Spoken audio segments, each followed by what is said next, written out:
Bonsoir à tous, chers fidèles. Le PSG enchaîne les matchs à rythme effréné entre déception pour l'entrée en lice en Ligue des Champions à Bruges, émotion avec des victoires arrachées au bout du temps additionnel contre Lyon et Metz, et plus en gestion lors du dernier match face à Montpellier. Il est temps de faire un bilan de ces 2 dernières semaines écoulées, mais avant ça, on va parler du gros match demain face à Manchester City. Paris peut-il le faire? Paris est-il prêt? On en parle tout de suite avec Lionel. Bonsoir. Bonsoir, messieurs. Bonsoir, Et Thomas. avec Arias. Bonsoir. Bonsoir tout le monde. On va parler de ce match du coup de demain. Il y a la compo probable qui a été annoncée par Canal. Vous allez me dire ce que vous en pensez. Donc, a priori, Donnarumma sera dans les cages. Défense, Nuno Mendes, Marquinhos, Kimpembe, Hakimi. Milieu, Verratti, Gay Herrera. Et attaque, Messi, Neymar, Mbappé. Qu'est-ce que vous en pensez? Notamment ces retours de Verratti et Messi qui ne sont pas forcément forts. Mais est-ce que c'est un risque de les mettre d'entrée, Brian? Je pense que c'est un rythme, mais c'est un risque, mais c'est un risque que tu es obligé de prendre compte tenu de l'adversité. Pour Messi, on n'a pas trop d'informations, on ne connaît pas. Enfin, si on le connaît un petit peu dans le passif, mais il a plus le même âge. On se souvient notamment de la fois où il avait joué contre nous et on avait à l'aller, ils avaient vraiment été en difficulté. Ils étaient en difficulté pendant toute une partie du retour et il était finalement rentré. Et par son entrée, il était extraordinaire dès le moment où il était rentré. Donc on peut peut-être s'attendre à ce que ce soit un joueur qui soit capable d'être performant dès qu'il revient. Et pour Marco Verratti, il y a une chose qu'on sait, c'est que c'est un joueur qui, même quand il est sur le retour, il ne s'économise pas. Le seul risque concernant Marco Verratti, c'est qu'il soit complètement cuit à la 60e parce qu'il manque de rythme.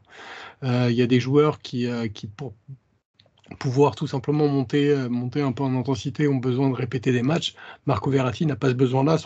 Sa problématique, lui, c'est d'être capable de tenir 90 minutes. Donc c'est un risque. Mais c'est un risque que tu es presque obligé de prendre, notamment et surtout avec Marco Verratti pour moi.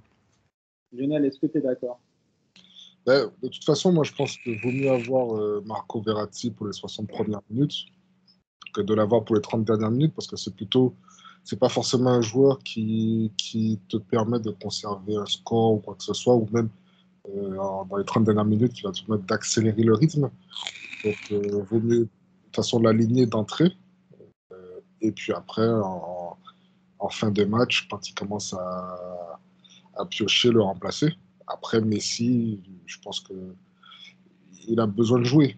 Et après, ça reste quand même, si ça reste un match qui peut être important, ça reste un match de poule.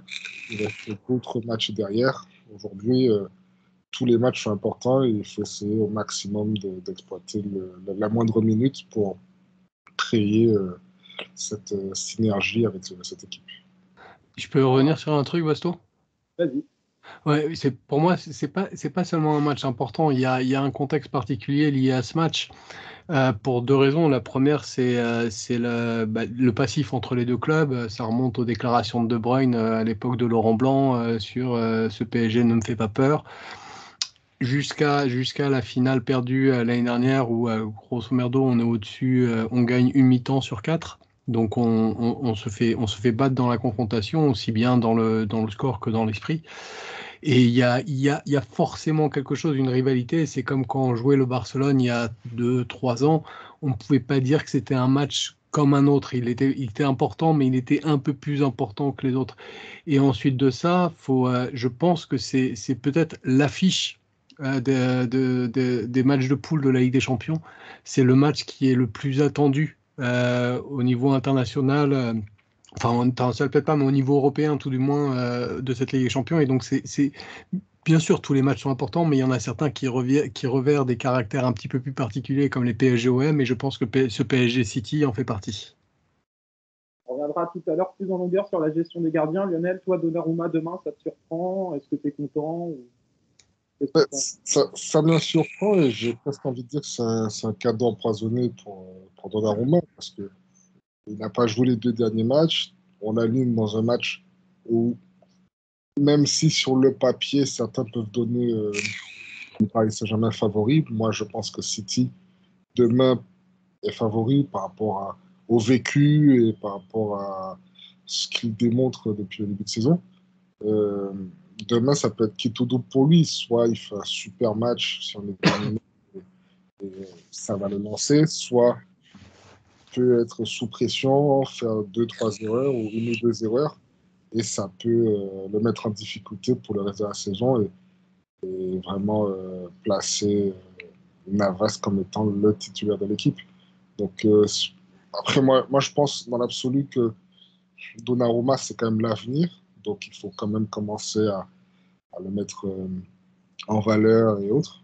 Mais je ne sais pas si, surtout avec l'enchaînement qu'on a fait des 2 derniers matchs pour Navas, si c'est une très bonne chose de la Ligue de demain.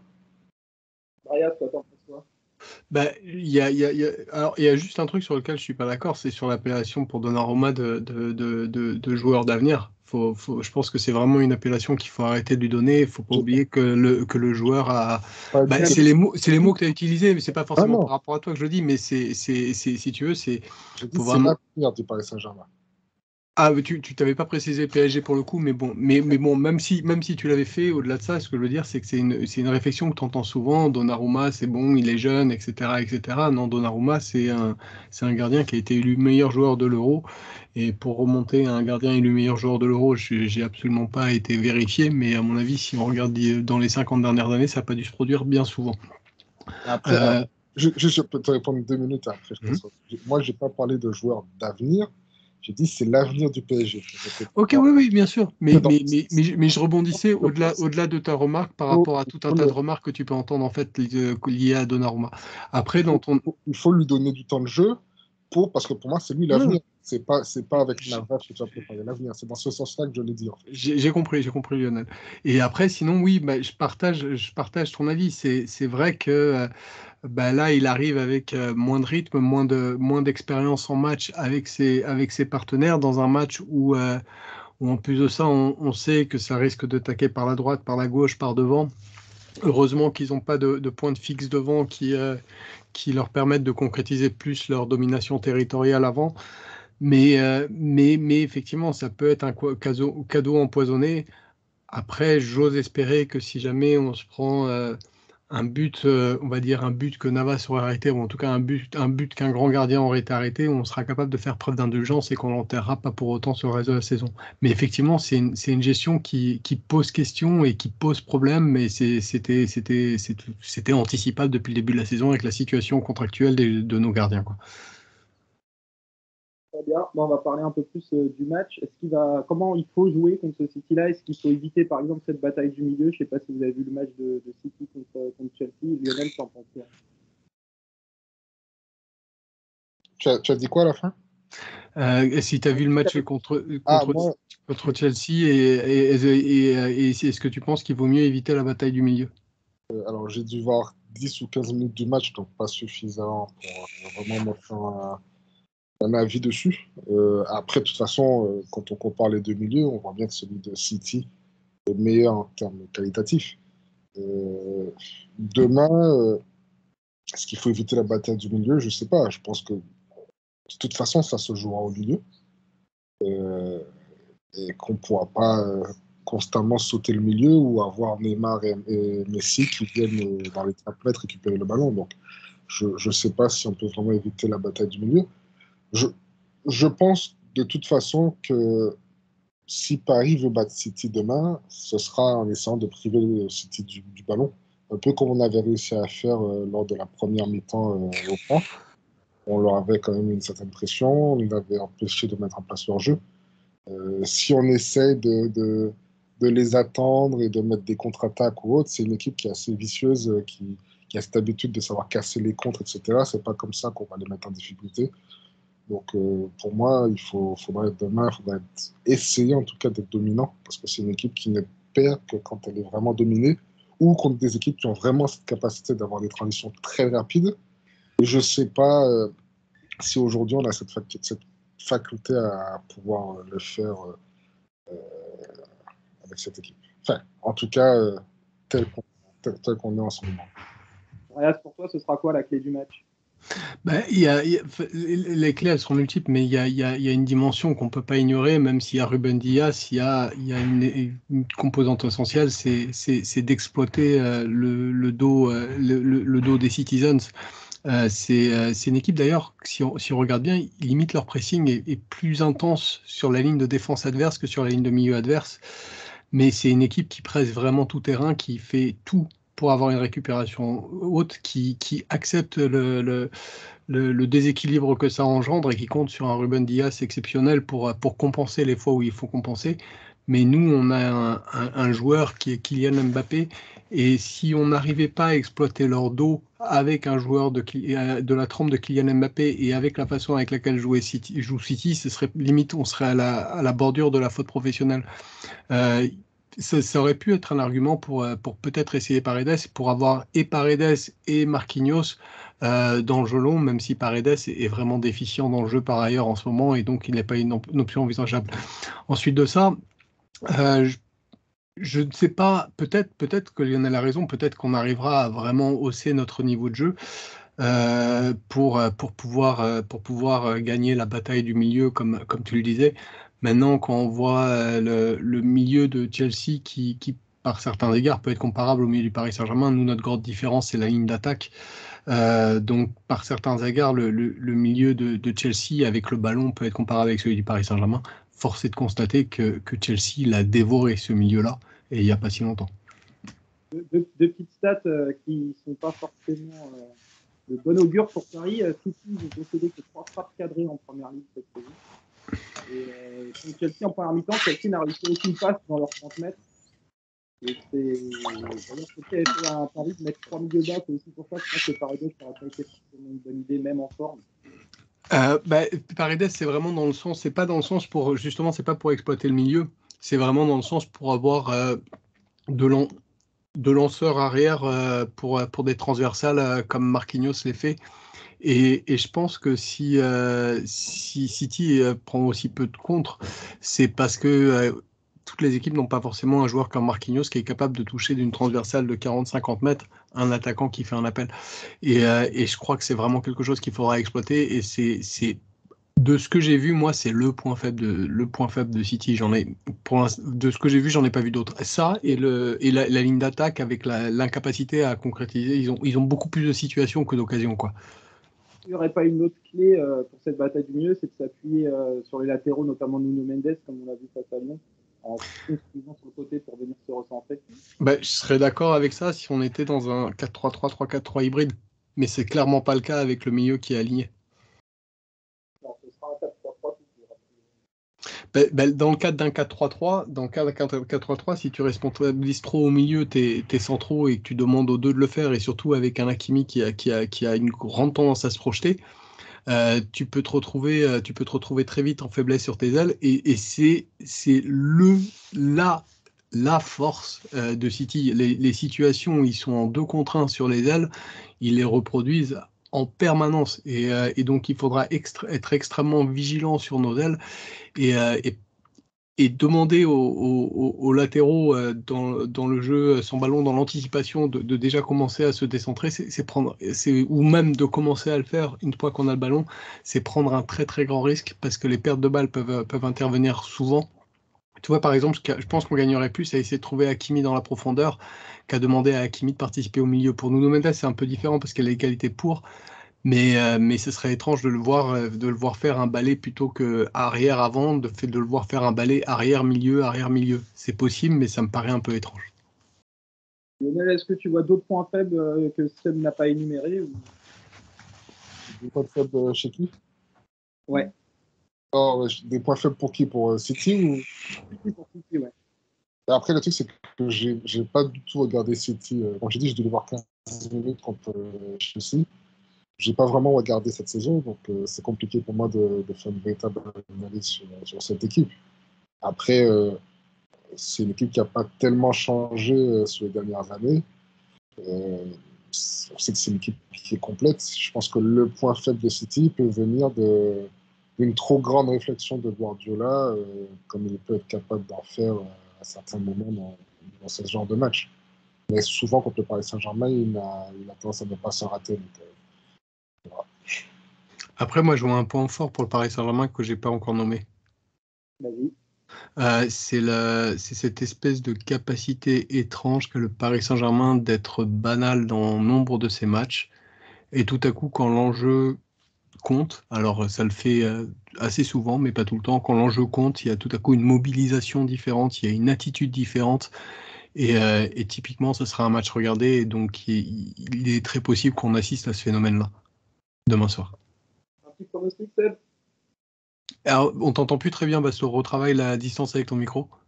Pronostic. Pronostic, j'ai envie d'être optimiste et de partir sur un 1-0 pour Paris. Lionel? Je pense que ce serait, je sais pas, je vois plutôt City gagner 2-1. Moi, je vais dire un partout, comme ça, on aura le panel en entier. Et on sera traité de cheater parce qu'on aura passé toutes les cotes. Un de nous trois qui a raison. Bon, on va passer maintenant au dernier match. On va faire un bilan complet parce qu'il y a eu 4 matchs. On ne va pas revenir match par match, mais on va faire un truc un peu plus général. On va commencer par Pochettino. Qu'est-ce que vous avez pensé de sa gestion du temps de jeu? Est-ce qu'il tourne trop? Est-ce qu'il y a trop de systèmes? Est-ce que du coup c'est dur de trouver une continuité ou c'est bien de maintenir tout le monde concerné comme il le fait? Qu'est-ce que tu en penses, Lionel? Je t'ai pas bien entendu sur la fin.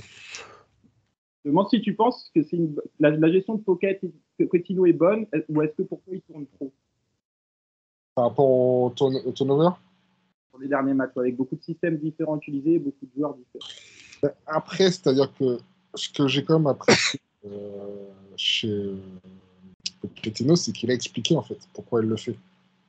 À partir du moment où il l'explique, je pense qu'il a quand même cette compétence que je n'ai pas. Il a expliqué qu'ils n'ont pas vraiment eu l'occasion pendant la préparation d'avoir son effectif au complet et donc de pouvoir tester tous ces schémas. Et quand l'enchaînement des matchs tous les 3 jours ne lui permet pas de travailler correctement entre les matchs, parce que c'est vraiment beaucoup de récupération et autres. Donc il profite pour l'instant de ce début de saison des matchs pour faire tous ces tests, changer les schémas, etc., de façon à faire un travail en temps réel, en quelque sorte. Donc à partir du moment où c'est expliqué, qu'il explique pourquoi il le fait et quelles sont les circonstances, ça ne me dérange pas. Après, même s'il n'expliquait pas, en tout cas, on peut comprendre pourquoi il le fait. Moi, il y a un truc qui me chagrine, c'est qu'on a commencé la saison en jouant essentiellement en 3-4-3, 4-3-3, un système hybride. Et c'est un système qu'on ne voit plus depuis qu'on a Hakimi et Nuno Mendes qui jouent beaucoup. Alors que et sinon, bah ouais, on n'a pas eu tant de changements que ça. On a fait 4-3-3, 4-2-3-1, 4-3-3, il me semble, non? C'est ça, Basso? Il y a eu un 4-2-3 avec 4 attaquants confiants. Ah oui, et puis il y a eu aussi le 4-4-2. Et il y a eu aussi le 4-4-2 Losange. 4-4-2 Losange, ouais. Ouais, voilà, 4-3-3, 4-4-2 Losange. Bah, en soi, moi, ça me perturbe pas qu'il essaye de trouver la bonne combinaison. Ce qui me perturbe plus, c'est qu'il ne l'ait pas encore trouvé, en fait. Moi, après, ça, c'est pas la faute de Pocket, mais c'est vrai qu'il y a aussi un truc embêtant, c'est que, on l'a déjà parlé, mais dans l'effectif, le fait de ne pas avoir les mêmes profils, dès qu'il y a un blessé, et que si c'est Mbappé en 9, c'est Icardi le remplaçant, si c'est Hakimi, c'est Kerrer, si c'est Nuno, c'est Diallo. Et puis surtout Verratti. C'est surtout au niveau de Verratti que ça pose un énorme problème, ça. C'est un peu embêtant à chaque fois si on doit tourner 2-3 mecs qui n'ont pas du tout le même profil, forcément on ne peut pas jouer pareil. C'est pas la faute de Pocket pour le coup. Par rapport à ces matchs, est-ce que vous êtes inquiet de l'évolution dans le jeu ou vous avez vu des motifs d'espoir derrière? Est-ce que tu as vu des bonnes choses? Dans l'ensemble, oui, quand même. Déjà, il y a une énorme satisfaction. On en est à 7 ou à 8? 8. 8, ouais, voilà, déjà il y a une énorme satisfaction. Si tu commences la saison par 8 victoires, c'est très bien. Tu te mets vraiment sur des bonnes bases, tu te mets dans une base où tu peux limite te prendre un revers, puis un autre un peu plus tard, sans que ça fasse de soubresaut. Tu t'achètes une tranquillité d'esprit. Et cela va forcément rejaillir sur l'équipe et c'est forcément à prendre en compte en point positif. Ensuite de ça, il y a aussi d'autres points positifs. On voit un Neymar qui, sans avoir retrouvé son explosivité, se retrouve à être de plus en plus utile au fil des matchs, de plus en plus essentiel, qui est beaucoup plus consistant dans ses efforts défensifs que par le passé. Il y a comme ça des satisfactions individuelles. Bon, Hakimi qui est Hakimi, mais même collectivement, il y a. En fait, c'est comme si on avait un truc. Alors, c'est pas un déséquilibre de la même manière que City, mais un truc pas équilibré, mais qui gagnait en cohérence avec le temps. C'est pas pour autant qu'on trouve un équilibre ou un déséquilibre savant. Ça reste un truc brouillon, mais ce brouillon gagne en cohérence avec le temps et je vois malgré tout une progression. et des certitudes petit à petit gagner le club, en tout cas sur la scène domestique, et ça c'est satisfaisant. Maintenant, après, il y a beaucoup de choses à redire, on attend beaucoup plus, mais il faut être patient. Il y a notamment certaines recrues qui sont pas au niveau et qui sont préoccupantes. Donc c'est difficile d'en tirer des conclusions, quoi. Parce que c'est tout bête, mais quand on était en chien de milieu de lien, et parce qu'on était dans une accumulation de milieux de contrôle et qu'on était en chien de milieu de liant, et tout à coup on en a un qui débarque et qui s'avère pas être pas au niveau, pour l'instant en tout cas, ça génère beaucoup de frustration en tant qu'observateur et supporter. Lionel, est-ce que toi, tu as vu des points d'espérance? Des points d'espoir, hein, Basto, parce que point d'espérance, ça ne veut pas dire grand-chose. Ah oui, c'est vrai. Bon, c'est pas grave, j'invente des mots. Lionel, il a coupé son micro. Ah, bon. Bah Seb, je te Pardon, relance pardon, une question. pardon, j'étais en train de parler dans le vide. Je disais que oui, je trouve que déjà au niveau du bloc, on est bien. Enfin, le bloc commence à être un peu plus resserré, le pressing se fait un peu mieux.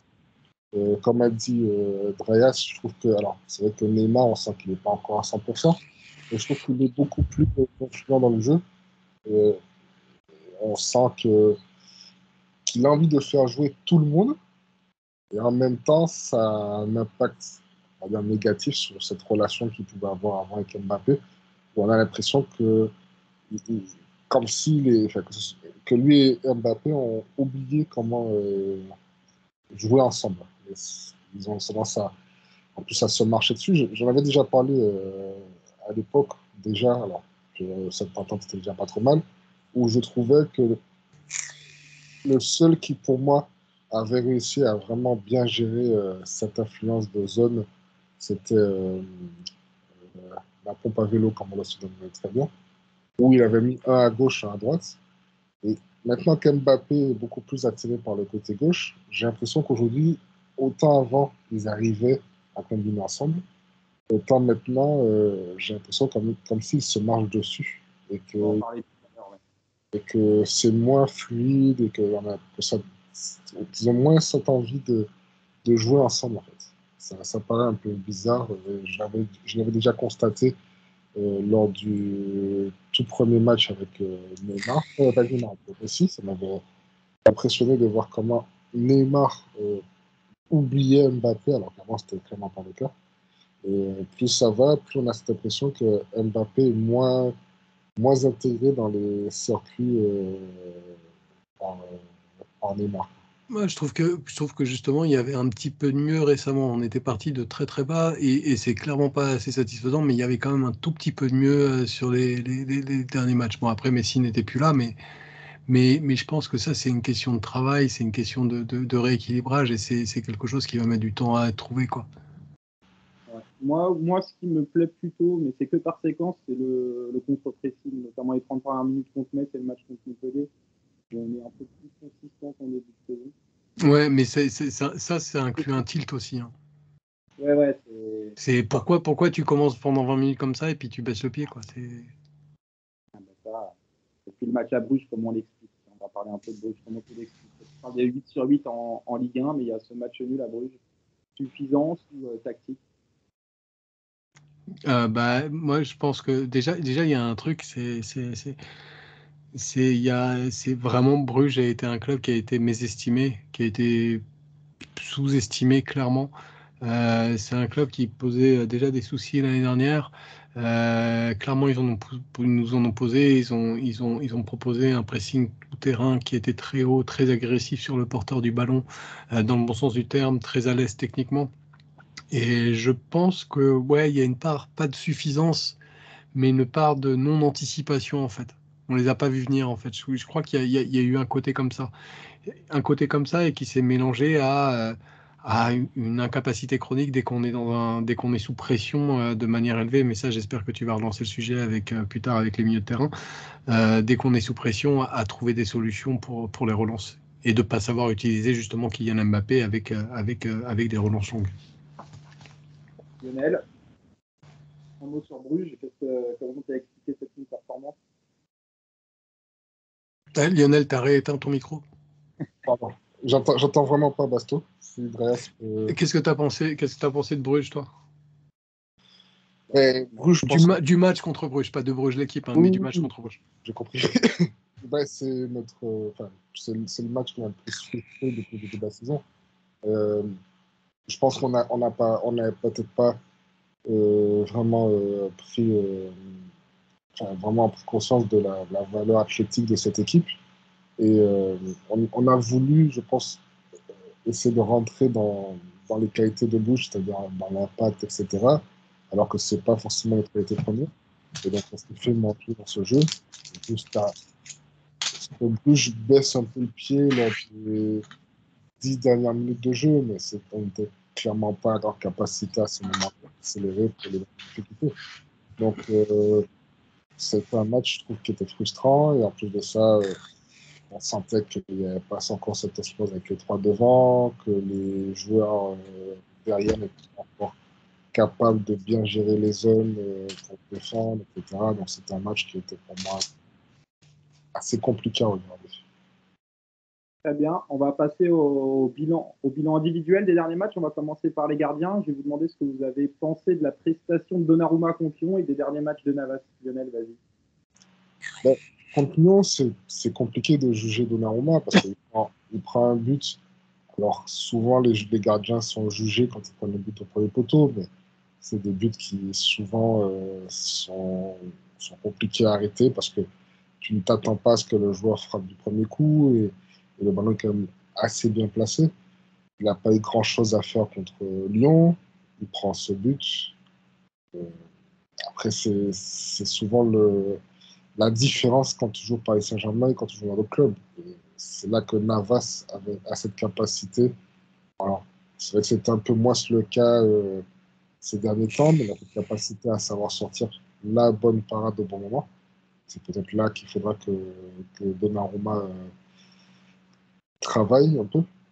J'ai trouvé que Navas est en train de repartir vers une pente ascendante. Je le trouve un peu mieux, soit dans son positionnement, dans sa vélocité et autres. Donc, on verra sur le long terme. Mais j'ai l'impression que pour l'instant, Navas gère mieux euh, cette concurrence que Donnarumma. Après, Donnarumma n'a pas eu tellement de matchs pour se montrer.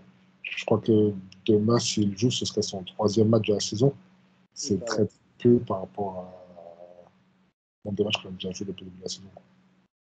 Très bien, Drayas. Rajouter un truc, c'est que oui, effectivement, c'est un arrêt difficile, mais comme tu l'as dit par ailleurs, c'est là où on attend.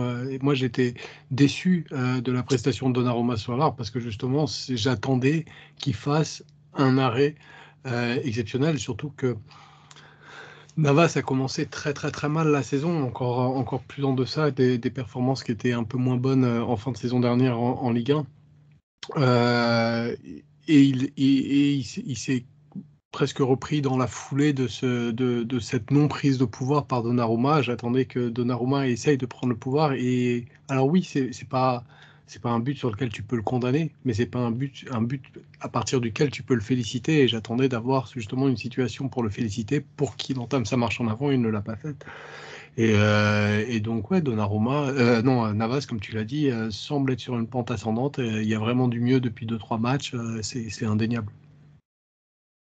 On va passer aux latéraux. Drayas, qu'est-ce que tu as pensé des premières minutes de Nuno Mendes, qui est rentré contre Bruges, un match contre Lyon et un match contre Metz? Est-ce qu'il t'a plu?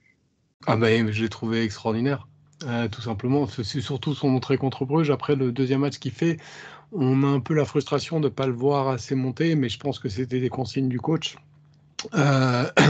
C'est un joueur qui a une facilité technique qui est extraordinaire, qui a une qualité de passe et tout un panel de passes. Il est capable de trouver des passes en profondeur, il est capable de trouver des passes dans les pieds, des passes avec des effets. Il peut tenter les transversales, il peut tenter les centres, il est conscient de la bonne zone à partir de laquelle il faut centrer. Il a vraiment, mais balle au pied, il a toutes les qualités du monde. Alors après, il fait très très peu, notamment si on compare avec Hakimi, très très très peu d'appels sans ballon. Mais faut utiliser ses qualités de distributeur. Et surtout, l'immense avantage quand il est latéral, c'est qu'il peut être distributeur sur la totalité de la zone du terrain. Il peut être distributeur bas pour justement essayer d'aller trouver Kylian Mbappé avec une transversale, ou tout simplement apporter un surnombre plus haut en étant première rampe de lancement. J'ai vraiment été sous le charme de ce joueur. Et peut-être à terme, j'aimerais voir au moins l'essayer une fois au milieu. Oui, sa vitesse serait moins utile, mais je pense qu'il est tellement fort au milieu, je pense que ça pourrait faire une Kimmich bis, quoi. Ensuite de ça, Hakimi, que dire, un peu moins bien sur les 2 derniers matchs, mais qu'est-ce qu'il est décisif. Il a commencé en boulet de canon, excellent dans le jeu, excellent dans ses participations. Alors lui, c'est vraiment plus, par rapport à Nuno Mendes, c'est vraiment plus un latéral classique, d'une certaine manière, même s'il est capable de se recentrer dans le jeu. Mais cette qualité de centre, cette qualité d'appel, cette qualité de présence, il est prodigieux. Et même quand il est moins bien, il est capable de planter de buts et sauver l'équipe et de sortir l'équipe d'une situation un peu compromise. Que de satisfaction sur les latéraux. Si tu te poses la question l'année dernière et tu regardes les latéraux l'année dernière, t'as juste la culotte mouillée. Et là, c'est la satisfaction, les latéraux. Lionel, est-ce que tu partages cet avis? Oui, je suis assez d'accord.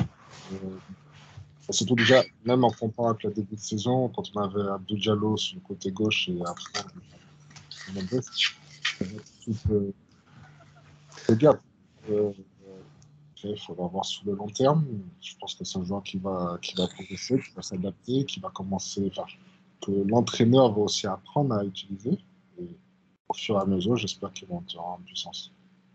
Et j'avais oublié un truc, Basto. Yes. Sur la dimension défensive des 2 joueurs, Hakimi est intéressant par ses retours, mais inquiétant par les espaces qu'il laisse dans son dos. Nuno Mendes laisse aussi quelques espaces dans son dos, mais mis à part ça, défensivement, c'est un monstre. C'est un monstre. Central pour compenser, on l'a vu contre sur certaines séquences. Ça, dans les duels en 1 contre 1, dans l'anticipation, même dans la perception de où sera la balle et où est-ce qu'il faut se positionner. Tu vois, quand un mec va recevoir la balle dans son dos, il a toujours ce temps d'avance pour se retourner, pour entamer une course ultra rapide, pour pouvoir intervenir avant que le mec ait le temps de prendre l'espace. Le seul truc qui peut lui arriver, c'est de se faire prendre dans son dos. Mais sinon, défensivement, c'est un monstre. C'est juste un monstre. Juste un petit bémol, c'est que il me semble qu'il a joué 2 matchs en Ligue 1 et il a déjà 2 cartons jaunes. Je crois qu'il y en avait un qui était un carton jaune très intelligent. Oui, mais chaque fois, c'est le même type de faute. Et c'est pas forcément de sa faute. Chaque fois, c'est souvent sur des fautes d'anti-jeu pour casser une action, etc. Tant mieux qu'il ait de la marge de progression. De toute façon, il a fait 19 ans, donc ce sera inquiétant s'il était déjà parti. Basto, ton micro. Ce serait bien, mais ce serait quand même étrange qu'à 19 ans, il ait tout. 2 petites questions sur les latéraux encore. Est-ce que vous pensez qu'on peut jouer avec Hakimi et Nuno quand on attaque les 4 fantastiques devant? Et est-ce que vous pensez que Kehrer à droite faut arrêter? Il est central, Lionel. Kehrer à droite, oui, ça c'est sûr qu'il faut arrêter. Après, est-ce qu'on peut jouer avec les 4 devant? Je pense que c'est possible, mais après les 4 devant et ces 2 latéraux très offensifs. Je pense que c'est possible. Après, c'est assumer un choix, c'est-à-dire ne pas imaginer qu'en jouant comme ça, on va prendre 2 buts. Mais je pense que c'est possible. C'est assumer de pouvoir jouer plus haut, mais je ne suis pas sûr, par exemple, que tu puisses jouer comme ça avec un gardien comme Navas, par exemple, qui, de facto, va plus pousser ta défense à devoir quand même être un peu plus bas parce que c'est pas le gardien un peu qui va, comme Neuer, qui peut, sur un long ballon, être dans les 40 mètres pour couper l'action ou autre, quoi. Donc, pour moi, c'est plus ça.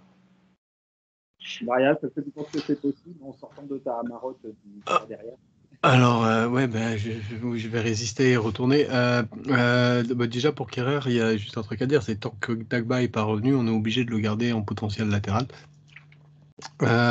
Et ensuite de ça, mais sinon oui, je pense que Kehrer, surtout qu'il avait montré de bonnes choses en centrale, qui mérite d'être vu en centrale, notamment quand on fait reposer les titulaires, et c'est dommage de ne pas avoir l'opportunité de le voir, mais je pense que tant que Dagba n'est pas revenu, on n'aura pas l'opportunité de le revoir malheureusement. Sinon, en fait, Pasto, laisse-moi te répondre par une question. Est-ce que tu envisages ça contre Metz ou contre City? contre City, je parle dans les gros matchs. D'accord, parce que contre Metz, en l'état actuel du chose, avec notre qualité d'animation et notre capacité de repli défensif et l'impact notamment qu'ont les milieux, de la capacité des milieux à pouvoir compenser sur une aile quand ça bouge de ce côté-là, on n'a qu'un seul milieu qui est capable de le faire, c'est Herrera. Donc en l'état, contre Metz, carrément, autant essayer. Contre City, c'est du suicide. De toute façon, Di Maria est absent demain, donc on le verra pas. On va passer au centraux. J'ai dit tout à l'heure que Pochettino avait beaucoup tourné. Il n'a pas du tout tourné la charnière puisque Kimpembe et Marquinhos ont fait les 4 matchs. Est-ce que vous pensez que c'était bien de leur redonner du rythme? Et est-ce que vous trouvez qu'ils ont retrouvé un niveau consistant par rapport à ce début de saison de Rayas? Alors, je vais rectifier un truc. Kimpembe n'a pas fait les 4 matchs. Kimpembe a fait les 9 matchs plus tous les matchs de l'équipe de France. Marquinhos en a fait un petit peu moins. Il y a quelque chose d'assez étrange. On avait un Kimpembe qui était pas bon en début de saison. C'était vraiment pas bon. Et on a un Marquis qui est arrivé, qui a commencé par 2 grosses performances. Et puis ensuite de ça, Marquis est un peu baissé. Mais comme Marquis était là, Kimpembe a commencé à redevenir bon. Et limite, Kimpembe sur les 2 derniers matchs est meilleur que Marquis.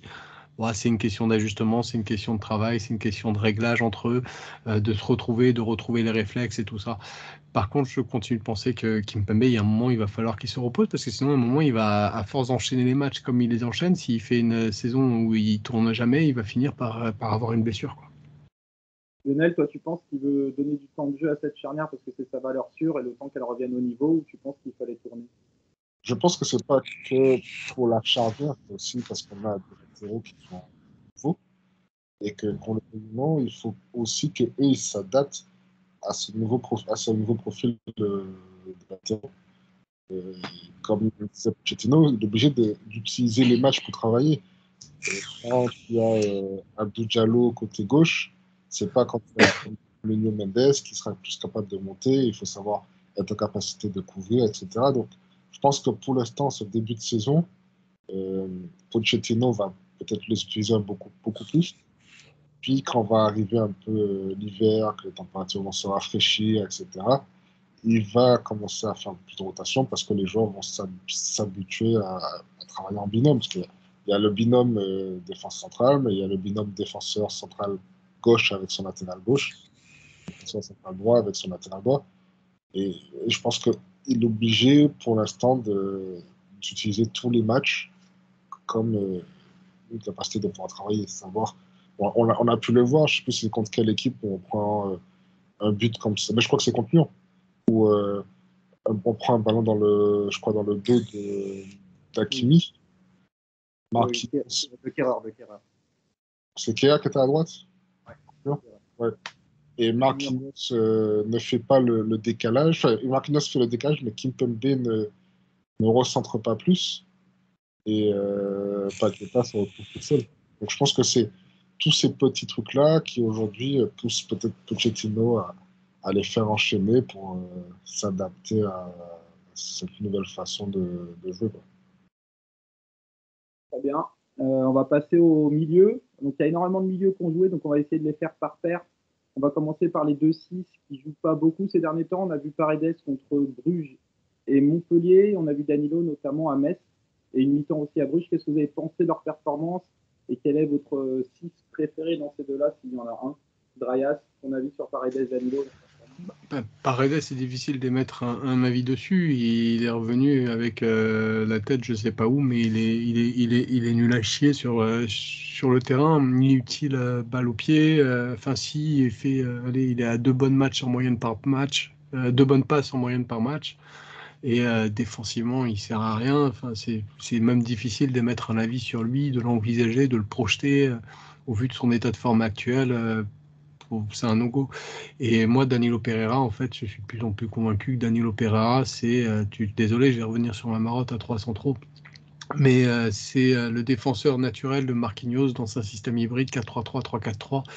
Et sinon, Danilo Pereira est intéressant dans le jeu. Il a les qualités, il a des qualités à la fois dans sa capacité de certaines relances, dans sa capacité d'anticipation de où sera l'action, sa compréhension du méta-jeu. Il a tout ça, mais il est d'une lenteur. c'est rédhibitoire. Dès que tu vas devoir attendre, s'il est dans ce système hybride en fait, il devient milieu de terrain quand il s'agit de défendre, entouré d'une structure qui permet de presser, et sinon il est entre les centraux dans les phases offensives. Bah, à ce moment-là, ça pose pas de problème. Mais s'il doit vraiment participer au jeu au milieu et jouer sous pressing, il y aura, enfin, c'est pas une réponse cohérente. Lionel? Je suis assez d'accord avec Dres. Après, je trouve qu'aujourd'hui, Dagoni est quand même plus utile qu'un Paredes avec l'effectif qu'on a à l'heure actuelle. Parce que lui, il peut vraiment se positionner comme un troisième défenseur central et aider défensivement ses défenseurs centraux, ce qui n'est pas du tout le cas de Paredes, qui, voilà, ce sera juste un joueur qui, dans cette position, pourra orienter le jeu, mais défensivement, c'est un joueur qui est toujours à la limite, qui va se jeter, qui va faire des fautes grotesques, etc. Je pense aujourd'hui que Paris devrait envisager ce joueur plutôt comme potentiel joueur qui est capable de renflouer les caisses du club que plutôt un potentiel titulaire ou un potentiel joueur pour le futur. Okay. Moi, il y a un petit truc qui m'énerve sur Danilo. Le but qu'on prend à Metz, et c'est pas la première fois que je le vois, où il saute pas sur certains centres, sur un corner, il oublie de sauter. Ouais, c'est tiltant parce qu'il est bon de la tête en plus, quoi. Ouais, c'est bizarre, c'est vraiment dans un oubli de. Ouais, mais c'est en ce moment parce que l'année dernière, il nous les faisait pas, celle-là. Il en a fait pas mal l'année dernière. C'est sûr. Ouais, je me souviens. Ok. Je pensais que justement l'année dernière, il avait tendance à tout prendre de la tête, mais j'avais. Il avait tout pris de la tête. Micro basso. Bah, mon micro, il n'y peut rien. Il est malade. Là, il va mieux. Là, il va mieux. Tu l'as guéri, tu lui as mis son suppositoire et il te répond mieux. On va passer à un autre duo qui joue peu. Cette fois-ci, un duo de 8. La déception, Wijnaldum. On a revu contre Metz, pas forcément à son avantage, qui est en train un peu de perdre sa place. Qu'est-ce qui se passe? Qu'est-ce que vous en pensez? Et un joueur qu'on a vu aussi contre Metz, qui est Rafinha. Qu'est-ce que vous avez pensé de sa performance? Lionel? Wijnaldum, je pense qu'il faut lui laisser le temps de s'adapter à son nouvel environnement, le temps de s'adapter à un nouveau style de jeu, un nouveau rythme, à une nouvelle vie. Je pense aussi que c'est un joueur qui, depuis le début de saison, ne serait-ce que ce soit en club ou en section, est utilisé de tellement de manières différentes que, qu'on le veuille ou non, c'est pas facile de s'adapter à tout ça. Donc, c'est un joueur, de toute façon, on connaît ses qualités. Je pense que dans le temps, on sera content d'avoir un tel joueur chez nous. Après, concernant Rafinha, je trouve bien, en tout cas, même s'il n'est pas inscrit sur la liste avec des champions, qu'on puisse lui donner du temps de jeu, qu'on puisse l'utiliser. Et quand il joue, je le trouve assez bon. Après, c'est pas un top de terrain, mais je trouve que c'est un joueur utile et qui, en plus de ça, a un bon comportement, n'a pas d'état d'âme. C'est un bon joueur de club. Un joueur de...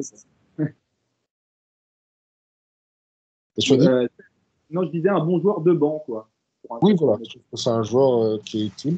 C'est dommage qu'il ne puisse pas être inscrit avec des champions, mais de toute façon, j'en avais parlé pendant tout le mercato en disant qu'on avait déjà trop de joueurs. Oui, et puis pour la liste française, il a mis Dina et Dimbe en Ligue des Champions, alors qu'on voit que Rafinha est quand même plus utilisé. Oui, mais Bimbe ne rentre pas en concurrence avec Rafinha sur la liste des champions. Ouais. Parce que lui est dans les joueurs formés au club, ce qui n'est pas le cas de Rafinha. Donc, non, je trouve que c'est un joueur, voilà, c'est pas, on ne fera pas un titulaire quand il joue. Il apporte quelque chose et en plus de ça, c'est quand même très très bien parce que c'est pas, il n'a pas forcément la capacité de répéter les matchs et donc d'être dans le rythme. Et voilà, c'est ce qu'on attend des fois de joueurs de rotation et c'est ce qu'il fait. Rayas? Alors, sur Rafinha, oui, Rafinha et Wilsh. Sur Rafinha, je ne partage pas votre enthousiasme. Pour moi, les prestations qu'il a faites quand on l'a vu ont été moyen plus, mais ce n'est pas non plus des prestations propres à renverser une hiérarchie et à le faire passer de son statut de 25e homme à un statut de 3e, 4e homme. Un homme de banc, c'est un homme de banc, c'est. Qu'est-ce qu'il y a? Ça peut écouter. Ah, mais moi, je suis en train de dire que pour moi, il n'a pas le niveau pour être sur le banc, en fait. Donc, je ne partage pas votre avis. C'est quand même des performances sans ballon et dans le contre-pressing. Oui, mais c'est du moyen. Un homme de banc, pour moi, c'est Herrera. Et il n'a pas le niveau de Herrera. Alors, en l'état du club, en l'état de l'effectif, oui, ça se retrouve à être un homme de banc. Mais pour moi, c'est trop faible. Ensuite de ça, Wijnaldum, moi, au début, j'étais enthousiaste. J'essayais de le défendre. J'essayais de voir du mieux. Mais force est de constater que le mieux n'est toujours pas là. Et j'entends très bien l'argument, il vient de Liverpool, changer de contexte, sa famille n'est pas encore là, etc. Mais j'aimerais qu'on donne autant de place aux deux autres arguments qui sont quand même des arguments massifs. Le premier est la deceptive value, c'est-à-dire que encore une fois, on était tous en attente d'un milieu de liant, il y en a un qui arrive et il n'est pas performant, ça accentue la déception.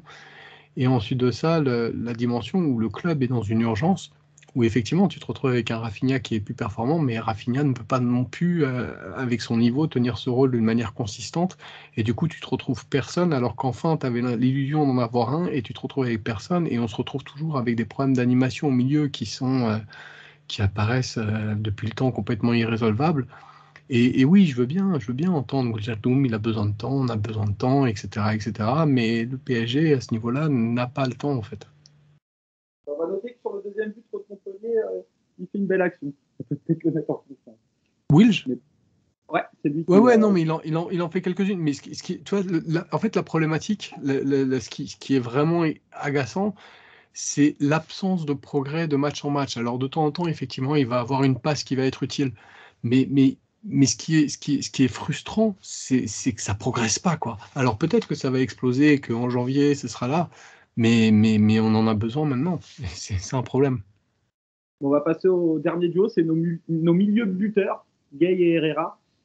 Qu'est-ce que vous pensez de leur performance dans les derniers matchs, notamment celui contre Lyon, qui est peut-être un peu plus compliqué? Est-ce que les deux ensemble, ça pose pas problème? Est-ce qu'ils sont devenus indispensables ensemble? Qu'est-ce que vous en pensez, Drayas? Ah là là. Alors Gay a fait un match dégueulasse récemment, c'est contre Lyon, je crois, c'est ça?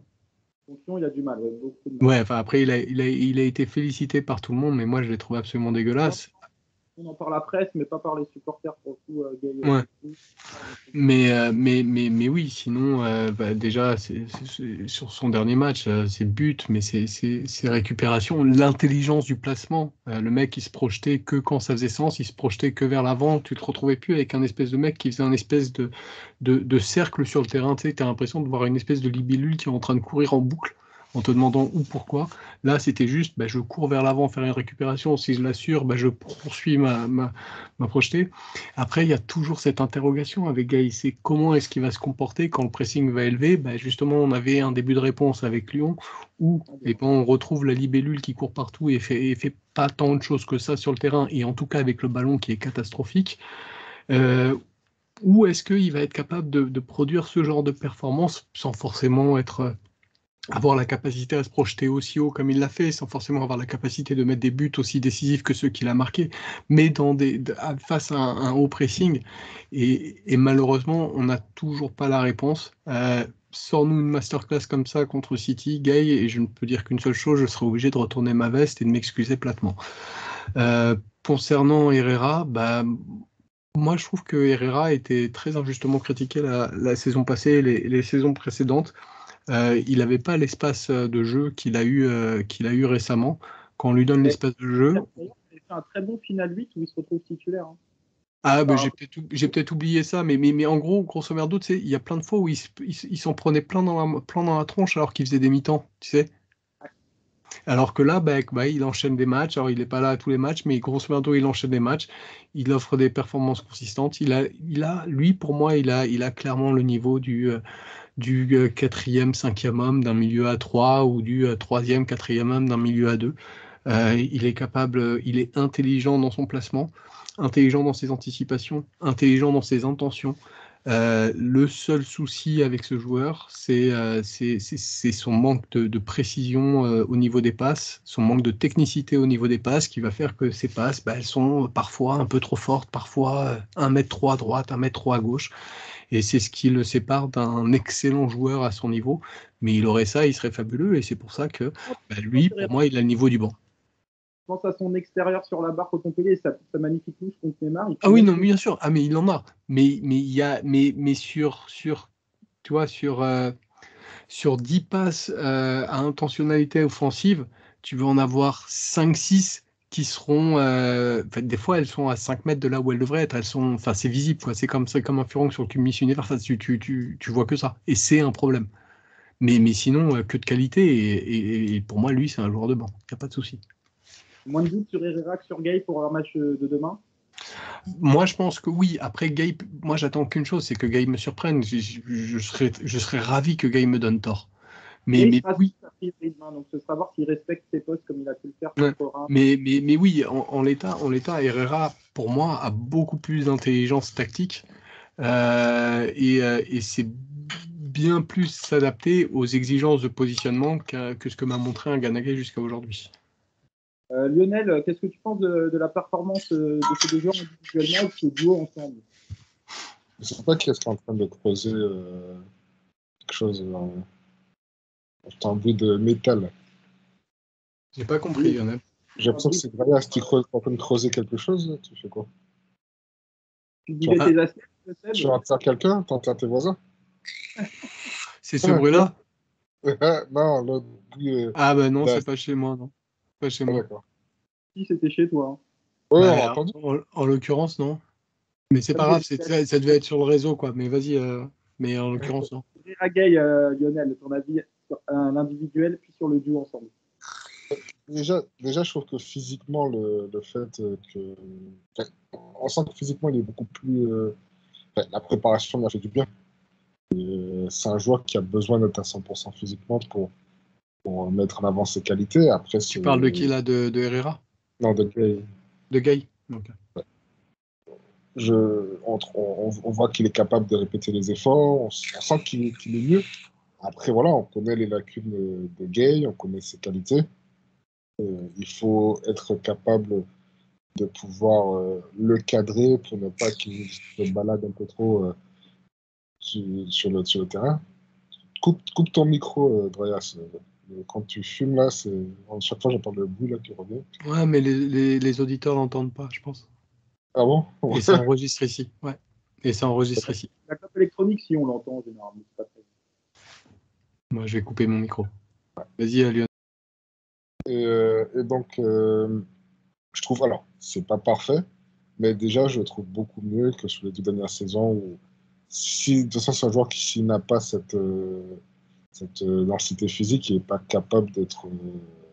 Enfin, il n'apporte rien parce que c'est avant tout sa première qualité, c'est sa capacité à pouvoir répéter les courses, à pouvoir se projeter, à pouvoir euh, agresser, etc. Et on sent déjà qu'il est un peu mieux. Après, voilà, tactiquement, il peut faire des erreurs, des placements. Techniquement, on sait voilà, qu'il a cette difficulté à contrôler le ballon et à se mettre face au jeu. Donc voilà, on y voit forcément ses lacunes. Mais je trouve dans une position de 8, il est plus intéressant que dans une position de 6. Voilà. Peut-être qu'on ne partage pas mon avis, mais je trouve ça c'est comme ça que je vois les choses. Et Herrera, pareil. Après, il faudra voir s'il arrive à tenir. Mais déjà, depuis le début de saison, il n'a pas été blessé, si je ne me trompe pas. Et on sent que c'est un joueur qui a l'air d'être un peu plus à l'aise dans cet effectif. Alors, c'est vrai qu'il communiquait beaucoup, mais sur le terrain, on pouvait lui faire quelques reproches. Là, on sent que, pareil, il est capable de répéter les courses, de récupérer les ballons, de participer aussi au jeu. Mais comme tu disais, ce sont des joueurs qui, normalement, devraient être des joueurs de rotation, qui sont capables de sortir du banc pour, quand on est en difficulté, tenir un match, etc. Mais c'est vrai qu'aujourd'hui, c'est pas forcément normal que le milieu de terrain titulaire soit Gaïa. Voilà. Après, c'est pas que de leur faute, c'est de la faute des concurrents qui font pas le taf. Ah oui, non, mais j'ai pas dit que c'était de leur faute. Mais je veux dire par là, c'est que ça prouve qu'il y a quand même un souci dans ce secteur de jeu. Pas seulement, on a quoi, 9 milieux, si je ne me trompe pas, en prenant en compte les deux jeunes Michu et Simons. Et malgré ça, on est incapable d'avoir un milieu de classe mondiale. On en a un seul qui, s'il était capable de répéter les matchs chez Verratti, mais c'est un milieu qui n'est pas fiable. On ne sait jamais s'il sera disponible ou pas, donc on ne peut pas vraiment compter sur lui toute l'année. Très bien. On va passer aux attaquants. Deux joueurs qui ont aussi enchaîné les matchs, qui est ce duo Neymar-Mbappé. Qu'est-ce que vous en pensez? Est-ce que vous voyez des motifs d'espoir? Est-ce que vous voyez des points d'inquiétude? Drayas, tu as commencé à parler tout à l'heure notamment de Neymar. Qu'est-ce que tu penses de ce duo ensemble et de leur performance? Il y a la fun stat qui est que depuis le début de la saison, les deux milieux remplaçants dont on vient de parler ont marqué plus de buts que toute la ligne offensive du PSG. C'est le fun fact du moment, quoi. En sachant que Kylian Mbappé n'a plus marqué maintenant depuis pas mal de matchs. Ça fait 3 matchs, c'est ça, pour Kylian? Ouais, c'est ça. Et Neymar, sur les 19 derniers matchs... C'est ce que j'allais dire. C'est ce que j'allais dire. C'est que Neymar, hors penalty, on doit vraiment commencer à aligner les matchs. Après, moi, j'ai plein de motifs d'espoir. Plein de motifs d'espoir parce que c'est une animation à repenser qui était huilée pour un certain type de jeu l'année dernière, d'ailleurs que le jeu qui était relativement déficient. Et il faut retrouver certains automatismes. Alors comme motif d'espoir évident, là maintenant tout de suite, ce que je vois, c'est l'implication défensive de Neymar qui normalement était réservée aux soirées Ligue des Champions, maintenant qui est réservée à chacune de ses titularisations. C'est un Kylian Mbappé qui continue de chercher les solutions. Tu peux pas dire que on n'est pas dans une situation où, si tu veux, Kylian Mbappé ne marque pas parce qu'il ne fait plus les efforts. Il fait les efforts, il fait les appels, il fait les courses. C'est juste qu'on n'arrive pas encore à le trouver. Mais il y a énormément de mauvais joueurs. Il faut être capable de le trouver. Par exemple, je pense que Nuno Mendes, Pochettino doit vraiment voir la qualité de passe de Nuno Mendes et lui demander d'ouvrir cette relation parce que je pense qu'elle pourrait être extraordinaire. Il y a l'intégration de Messi. Il y a vraiment beaucoup de paramètres. Ça va prendre du temps à être digéré. Et je pense que, tu vois, par exemple, en début de saison, on voyait un Kylian Mbappé qui était flamboyant. Puis ensuite de ça, on a vu des associations qui ne fonctionnaient pas. Et on voit une association qui est en progrès. Contrairement à Wijnaldum, pour revenir sur lui par rapport à ce qui m'inquiète, c'est que Wilj, match après match, tu ne vois aucun progrès. Et là, mine de rien, de match en match, il y a un tout petit peu de mieux à chaque fois. Un petit peu de mieux dans l'attitude de Mbappé, un petit peu de mieux dans l'attitude de Neymar, un petit peu de mieux dans la capacité de Neymar à trouver Mbappé. Et c'est des progrès incrémentaux, c'est vraiment des petits progrès à chaque fois, mais ça va dans le bon sens. Même contre Montpellier, alors je me souviens plus, Montpellier, c'est quel match? Il se passe quoi? Dernier, parce que devant, c'était compliqué. Hein, ils se regardaient oui, bien sûr, mais on vient d'un endroit où c'est de toute façon compliqué. Mais moi, je trouve que ouais, c'est pas statique, c'est de mieux en mieux. Mais c'est un mieux qui est très léger. À quel moment ça a été satisfaisant, Vasso? Ça n'a pas été satisfaisant la saison. Unique l'année dernière. Oui, mais je te parle de cette saison. Ah, cette saison, oui, non, ça... Voilà, c'est juste, tu avais Kylian Mbappé qui a tout fumé tout seul au début, et depuis, il y a juste, c'était pas satisfaisant. Et ben moi, je vois une progression, même si elle ne va pas assez vite à mon goût, il y a une progression, et du coup, je suis plein de bon espoir, parce que Neymar fait preuve de bonne volonté, Kylian Mbappé fait preuve de bonne volonté, Lionel Messi, on peut pas encore se prononcer sur lui, parce qu'on le connaît pas assez, on l'a pas assez vu, mais on peut pas douter de son professionnalisme en l'état. Et donc, à partir du moment où il y a des bonnes volontés, que tu vois une progression aussi infime soit-elle de match en match, je pense que ça va aller dans le bon sens. C'est juste qu'il va falloir être malheureusement un petit peu patient. Lionel, est-ce que tu partages ces motifs d'espoir? Pas vraiment, parce que moi j'ai l'impression que on arrive en fait à... Tu sais, quand il y a... Enfin, de toute façon, il y a de fortes chances qu'Mbappé s'en aille à la fin de la saison.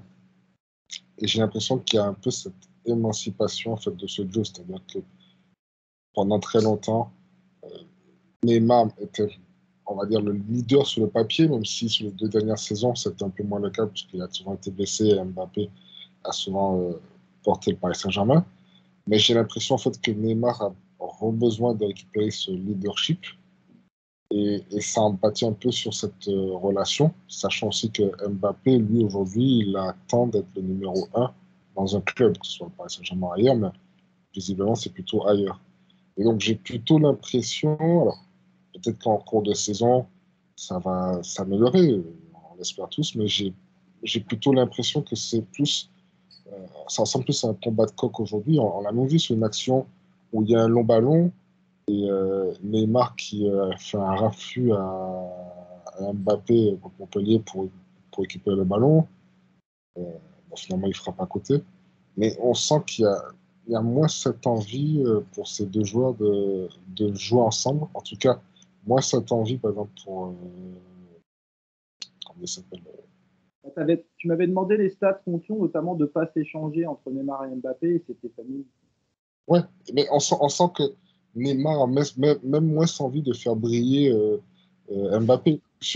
Un truc tout bête sur le deuxième but du Paris Saint-Germain où Icardi, enfin, sur le centre d'Mbappé de Icardi, si on revoit l'action, le ballon arrive sur Neymar. Neymar est en position de pouvoir donner à Mbappé pour que Mbappé aille au couloir gauche. Il remet à Nuno Mendes et c'est Nuno Mendes qui donne le ballon à Mbappé. Alors qu'il était capable de donner directement à Mbappé, il va chercher quelqu'un d'autre. Là où avant, euh, dans ce genre de situation, Mbappé aurait forcément été son premier choix. Et, euh, et j'ai l'impression que les deux ont moins envie de faire briller l'autre. Et j'espère qu'en tout cas que ça ne va pas durer dans le temps. Je peux répondre, Bato? Vas-y. Moi, bah, déjà j'ai souvent du mal avec bah, c'est pas, les mots sont durs, mais ces procès d'intentionnalité, genre Mbappé veut être le numéro un dans un club, Neymar veut reprendre le pouvoir, on n'en sait rien sur tout ça, et très souvent, moi je trouve que ce qui se passe, c'est qu'on va calquer sur ce qu'on voit sur le terrain pour donner raison à ce qu'on croit à ce niveau-là. Mais justement, tu parlais des stats, tu regardes les stats contre Lyon. Déjà, il y a une constante, c'est que oui, Neymar servait très peu Mbappé, mais Mbappé servait Neymar. Et ça c'est quelque chose qui s'observe. Et il y a une amélioration justement dans ces stats. Ces stats progressent petit à petit, c'est-à-dire on a un petit peu plus de passes de Neymar et Mbappé par rapport au début de saison. Il y a eu beaucoup de changements dans la structure du club, beaucoup de changements déjà au niveau organisationnel quand on a passé au début des matchs où au début on a commencé la saison en jouant en 3-4-3, 4-3-3, un système hybride. Ensuite de ça, on a fait du 4-2-3-1, du 4-4-2, du 4-3-3. Voilà, faut laisser au coach le temps de faire son travail et déjà voilà, enfin dire que Neymar a l'intention d'être le numéro un, je pense pas. C'est Neymar a l'intention de mettre Messi numéro un, mais voilà, mais tout ça on n'en sait rien et et faisons confiance aux joueurs. Les joueurs, je pense, savent qu'ils ont un intérêt, c'est d'aller le plus loin possible en Ligue des Champions. Ils ont une connaissance et de savoir que pour y arriver, il faut qu'ils jouent bien ensemble. Et je pense qu'ils vont la mettre en œuvre. S'ils la mettent pas en œuvre, bah, tu auras eu raison. Mais à l'heure actuelle, on n'a pas assez d'éléments pour être affirmatif sur le sujet. En fait, quand tu dis que Mbappé cherchait Neymar contre Lyon, Mbappé c'est 2 passes pour Neymar. Neymar c'est 4 passes pour Mbappé. Donc, Et c'est le double, enfin pas le double, mais c'est un peu plus le match d'après. ouais, enfin, ça reste, quand on compare à ce qui se faisait avant, ça reste extrêmement faible, sachant Oui, ils ont conservé plus ou moins la même zone d'influence. Donc, d'accord. quoi, Non, c'est pas exact ce que tu dis. Neymar ne joue plus du tout de la même manière. Neymar n'a plus le coup de rein qu'il avait. Enfin, c'est pas forcément comparable. Il y a un nouveau équilibre à trouver. Il y a Messi qui arrive, qui déséquilibre tout ça, qui machin. Il y a vraiment 10 000 causes à chercher. Mais après, si tu veux le penser, pense-le et passons à autre chose. Moi, je suis plus d'accord avec Lionel, mais c'est plus des inquiétudes individuelles. Mbappé, je trouve aussi qu'il fait un peu plus d'efforts défensifs. Je crois qu'il a battu tout de Complètement. un match dégueulasse. Mais il a cette tendance de plus en plus, tant qu'il n'a pas marqué, à vouloir vraiment y aller tout seul et mettre son but. Il faut qu'il le mette. Il est en train de forcer et de rater d'ailleurs en ce moment. Et Neymar, il est admirable, notamment dans le nombre de récupérations qu'il fait. Je crois qu'il en récupère plus que Gay contre Lyon, notamment. Il récupère 8 ballons. Là-dessus, il n'y a rien à dire sur son comportement. Mais je vais être sévère, mais j'ai l'impression de voir Zidane dans un match unique à test ou un joueur du dimanche. T'es sévère. Pour moi, il ne retrouvera plus jamais sa forme. Ah, ça oui. Mais par contre, il aura toujours sa vista.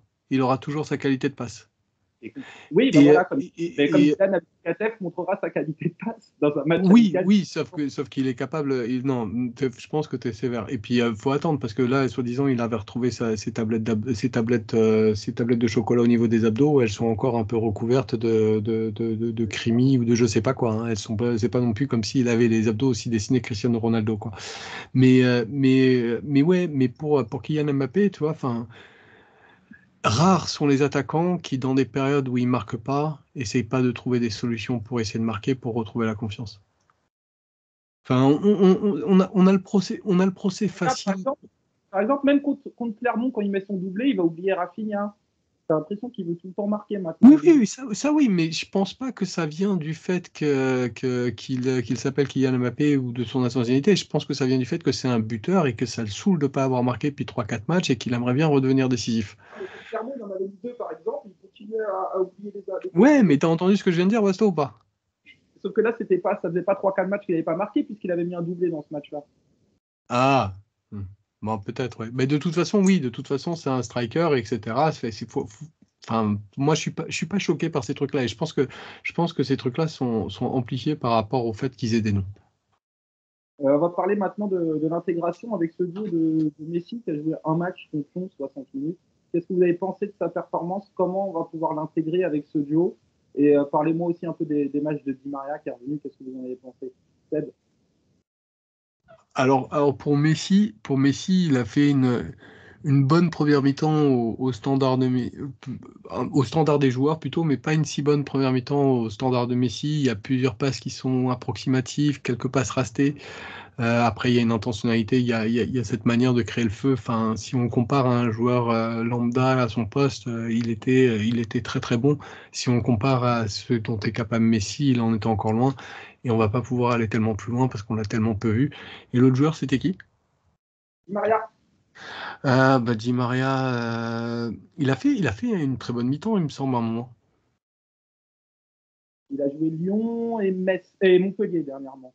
Ouais, bah non, bah, Di Maria est pas bon en ce moment. Moi, Il fait 30 bonnes premières minutes contre Lyon.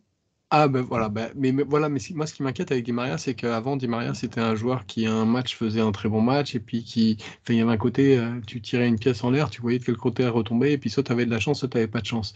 Et depuis la saison dernière, bah mine de rien, c'est plus un match bon et un match pas bon, c'est un match pas bon et une mi-temps bonne. C'est-à-dire il a moins la capacité d'être capable de reproduire la quantité d'efforts qu'il fait sur 90 minutes. Après, ce qu'il y a à dire de bien sur lui, c'est ses efforts défensifs qui sont très très bons. Mais avec ballon, il est décevant en ce moment. Toujours pas ses corners, par contre, qui sont bons, malheureusement. Ah, il en a fait un très beau sur le dernier match. Il y en a eu un beau. Ah ouais, il en a fait un où il l'a levé. Ouais, Lionel, complètement. Et à la bonne hauteur pour une fois. ouais, c'est rare pour être souligné. Lionel, ton avis sur Messi et Di Maria? Et après, je pense qu'on voit un peu le Messi qu'on peut voir des fois en Argentine. C'est un joueur qui doit comprendre comment ses coéquipiers se déplacent, qui doit s'adapter à une nouvelle vie. C'est un joueur, alors, on a souvent fait cette comparaison avec Cristiano Ronaldo, qui est plutôt plus à même à s'adapter à différents styles de jeu. Après, le jeu de Messi fait que lui, il a besoin aussi d'avoir les bons déplacements, les bons mouvements et autres. Donc ça va s'améliorer quand il va comprendre comment ses coéquipiers se déplacent autour de lui et il sera de plus en plus à l'aise. Il a joué aussi très peu de matchs Ah, de son retour. Lionel, t'as Oui, ton micro qui bug parfois. d'accord. Ça grésille. Je sais pas, je. Bah Pourtant, là ça va, je te laisse continuer parce que là ça va nickel. Mais bon, pas inquiet. Je pense que ça va prendre un peu plus de temps que pour d'autres joueurs parce que voilà, il vient de quitter une équipe où il y a un style de jeu, même si c'était un peu moins le cas ces dernières années, mais en tout cas, il avait une zone, enfin, une influence différente. Là, il faut qu'il se réadapte. Mais après, concernant Di Maria, Di Maria, on sait que, voilà, comme a dit Maria, c'est un joueur qui est capable aussi bien du pire comme du meilleur. Après, voilà, c'est pareil que pour Neymar ou Messi. Je pense que c'est des joueurs qui sont en train de digérer leur préparation physique. Et Di Maria a quand même 33 ans. Donc, ça va prendre un peu plus de temps que les années précédentes. Mais c'est un joueur, je pense qu'il va être sur la deuxième partie de saison important pour ce là. Très bien, bon, on a fait un bilan complet. J'ai juste un petit mot à dire sur qu'est-ce que vous pensez de l'évolution peut-être dans la communication de Pochettino. On l'a vu sur sortie de Messi, on l'a vu par les jeux avant Lyon, après Lyon. Est-ce que vous trouvez que c'est une évolution positive? Est-ce que vous pensez que c'est circonstanciel ou qu'il va continuer là-dessus? Dryas, t'en penses quoi, cette nouvelle com? Mais je pense qu'on a découvert que Pochettino avait un frère et je crains que malheureusement son frère se soit fait la malle. Il a parlé un peu jeu contre City, hein. Oui, mais c'était déjà beaucoup moins. C'est sûr. Lionel. C'était déjà beaucoup moins. Moi, je pense que c'est surtout lié aux questions. Je sais plus c'est quel match. Il y a plus de très très bonnes questions et très très bien répondu. Je suis pas d'accord avec ça. Si, quand on lui pose des questions, c'est pas. Enfin, quand on lui pose des questions qui demandent de parler du jeu, il va parler du jeu. Le souci, c'est que bien souvent, on lui pose des questions sur pourquoi sauf que si on prend par exemple est-ce que la concurrence est si, voilà, on lui pose rarement des questions sur pourquoi sur telle animation, sur telle chose. Sauf que la première interview à laquelle on fait référence, c'est une interview que je crois, de mémoire, c'est Pochettino qui l'a demandé en fait. Où tout à coup il s'est mis à tout déballer, etc., etc. C'est-à-dire que c'est venu, on s'est pas retrouvé dans une conférence de presse où tout à coup Pochettino s'est mis à parler de foot. On s'est retrouvé dans une conférence qui a été initiée par Pochettino et tout à coup il s'est mis à déballer tout un tas de trucs. Donc le contexte n'est pas tout à fait le même. Il est au micro d'après-match à Amazon sur le terrain, donc pas en conf de presse, comme ils peuvent le faire, comme le fait Amazon. Donc c'est pas une conf de presse classique. Ouais, mais il y a aussi un truc qui était traduit de Clarín ou d'un journal argentin que Pochettino lui-même avait demandé et qu'il avait fait en Argentine. Ah, peut-être. Mais en tout cas, je trouve qu'il avait pas mal parlé dans l'avant-match de Metz, notamment. Et là, c'était une conf classique. Il s'est mis à parler jeu, notamment en disant qu'il voulait à terme mettre ses jeux plus défensifs, etc., etc. Mais ouais, on va voir si. Peut-être les deux. Alors peut-être il y a eu un truc et comme Lionel disait, peut-être que les questions sur Amazon Prime sont de meilleure qualité que les questions qui lui sont posées habituellement en conférence. Pocket lui-même avait dit ah bah voilà, vous parlez jeu, c'est ce que j'aime et donc on va pouvoir. Je n'avais pas vu ça. Mon avis, c'est que des fois il peut parler tactique et il s'y enferme dans une langue de bois totale. Oui, je pense que c'est un entraîneur. De toute façon, à partir du moment où on va vouloir l'entraîner vers des questions qui vont plutôt aller vers de la polémique, on a vu par exemple quand on lui a posé la question sur Antonetti, il a plutôt essayé de défendre Antonetti en disant que il faut prendre en compte le contexte, etc. C'est un entraîneur qui ne va pas aller dans la polémique, et si on lui pose des bonnes questions, il ne va pas non plus, comme d'autres entraîneurs, par exemple un entraîneur comme Laurent Blanc, quand on lui parlait de tactique, il ne rentrait pas vraiment dans les détails. Lui, même par exemple Emery, dont je ne suis pas un grand fan, si on leur pose des questions tactiques, ils ne vont pas hésiter à expliquer pourquoi ils font ci, comment ils font ça, qu'est-ce qu'ils mettent en place, etc. Mais j'ai l'impression que les journalistes, et on l'a vu dans cette conférence de presse dans Bastopal, où les questions qui ont été posées concernant le jeu ont été posées par des journalistes qui n'étaient pas des journalistes français. C'était des journalistes étrangers où le jeu est peut-être plus important pour eux quand on parle. Je crois qu'en plus, il me semble qu'il y a des journalistes argentins où je pense que voilà, ils sont un peu baignés à cette culture avec les Bielsa et autres, où il faut poser des questions qui sont autour du jeu. Alors qu'en France, on va à chaque fois essayer de parler de pourquoi un tel est sorti, pourquoi il faisait ci, etc. Et je pense que lui, ça ne l'intéresse pas. Donc, quand on lui pose ce genre de questions, il va encore une langue de bois et ça va devenir facilement ennuyeux pour tout le monde, quoi. Très bien. Dryas, tu veux rajouter quelque chose? Non, c'est bon, merci. Eh ben, on a fait le tour. Bon match à vous deux. Merci d'avoir fait ce podcast. Et merci aux auditeurs de nous avoir écoutés. On se retrouvera pour débriefer City et le match de ce week-end qui se joue à Rennes, je crois. Bonne soirée à tous et bon match à tous. Bonne soirée à tous, bon match à tous et merci. Merci Basto pour l'invite. À bientôt.